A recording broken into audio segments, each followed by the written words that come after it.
Assalamualaikum warahmatullahi wabarakatuh. Perkenalan pertama dengan saya Bapak Trigon Nari, mengajar di SMA Nurul Pala kelas 11 dan 12. Langsung saja ke kelas 12. Dalam metode daring ini kita belajar materi pertama, yaitu perkembangan teknologi ruang angkasa. Kita ke bahasan pertama di sejarah peminatan kelas 12 SMA Nurul Pala. Bapak akan menjelaskan tentang definisi ruang teknologi. Apa sih Pak itu? Teknologi secara etimologis kita bisa lihat di sini bahwa teknologi pembahasan kita ini adalah berasal dari kata teknik atau keahlian, dan logi atau ilmu yang berarti ilmu pengetahuan yang berguna. Banyak sekali pendapat-pendapat orang-orang baik Indonesia, Islam, Barat ataupun yang lain. Saya ambil dari pendapatnya Profesor Dr. Eng Iskandar Alishabana bahwa cara melakukan sesuatu untuk memenuhi kebutuhan manusia dengan bantuan alat dan akal itu adalah definisi ruang teknologi. Definisinya di ruang angkasa. Langsung saja, salah satu hal yang paling terkenal yaitu tentang Neil Armstrong dan Edwin Aldrin, bahwasanya dialah manusia pertama yang menginjak bulan dengan Apollo 11 pada 17 Juli 1968. Inilah puncak prestasi negara Amerika Serikat. Apa sih inovasi baru tentang teknologi di ruang angkasa dan teknologi persenjataan? Yang pertama, bahwasanya teknologi ruang angkasa ini mengakibatkan adanya blok barat dengan blok timur. Terjadi pada perang dingin yang berdampak pada peristiwa yang penting yang tercatat, yaitu ketika Uni Soviet berhasil mengirimkan manusia pertama ke luar angkasa. Tak kalah saing, Amerika Serikat yang memiliki salah satu unit teknologinya NASA pada tahun 1970 mengirimkan pesawat ulang-alik yang diluncurkan pada tahun 1981 tepatnya bulan Juni, yang diberi nama Columbia. Tak kalah mau saing, Uni Soviet pun mengirimkan pesawat ulang-alik yang bernama Buran. Tapi kita tidak belajar sejauh itu. Kita akan belajar tentang Indonesia, bahwasanya Indonesia tercatat sebagai negara ketiga yang menggunakan satelit domestik. Apa sih Pak nama satelit domestik? Palapa A1 yang peluncurannya yaitu pada tahun 1976 tepatnya bulan Juli. Kemudian Palapa B2 19 Juni 1983. Tak kalah saing, Indonesia merupakan negara kedua yang meluncurkan satelit sendiri. Sangat teknologi. Dan pada bulan Agustus roket Kartika 1 meluncur pada tahun 1964. Inilah prestasi-prestasi negara dalam teknologi luar angkasa.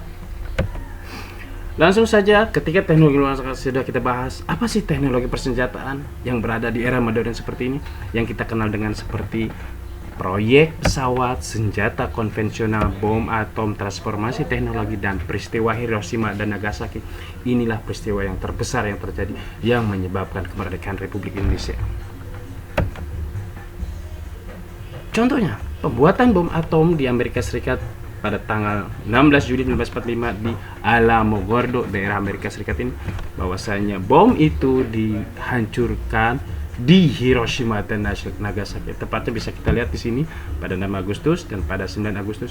Bom ini diberi nama Little Boy dan Batman, dan ini sangat terkenal, banyak film-filmnya.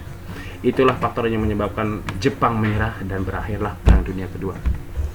Yang kita bahas bukan hanya itu, tapi bagaimana dampak-dampak dari ledakan bom itu. Inilah kerugian-kerugian yang nanti akan jadi tugas kalian.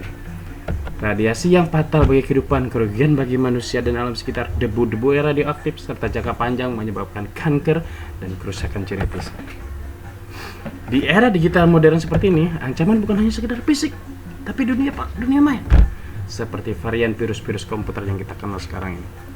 Contohnya Pak, ya laser. Apa sih itu laser? Yang kita tahu hanya laser. Laser itu adalah light amplification by stimulation emission of radiation.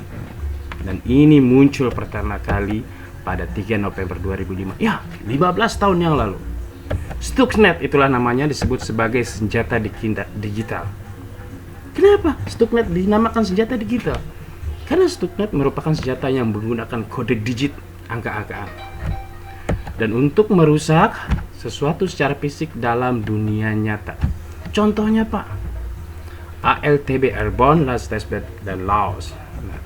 Kemudian senjata lain di era modern ini yang tren terbaru seperti banyak-banyak film yang diluncurkan oleh Amerika Serikat, yaitu robotika. Robotika dalam arti adalah sensor membaca gerakan.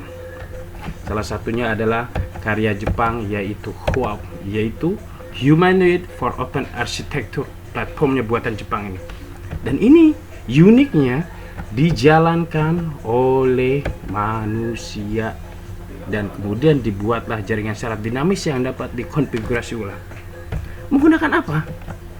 Chip mikro atau operator yang mengendalikan dan mengoperasikan manusia itu sendiri, seperti implan otak listrik seperti film-film sekarang ini.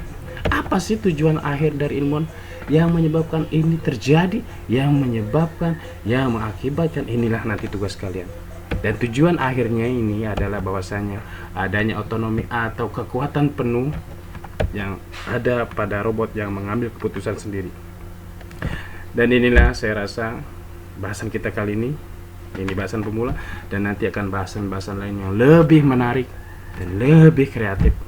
Dan bahkan bahwasanya teknologi di luar angkasa bukan hanya sekedar ini, tapi nanti ada lagi yang disebut dengan proyek-proyek Manhattan, proyek-proyek yang lain, teknologi transportasi, kemudian teknologi udara, dan banyak sekali. Tidak cukup sampai di sini kita bahas. Selebihnya kalian bisa searching dan cari keilmuan itu, baik dari buku, Google, ataupun dari orang-orang yang lain. Tugasnya adalah kalian menganalisis apa sih hal-hal positif dan negatif bagi perkembangan teknologi luar angkasa atau ruang angkasa. Bagaimana dampaknya kehidupan manusia? Bapak minta seperti itu.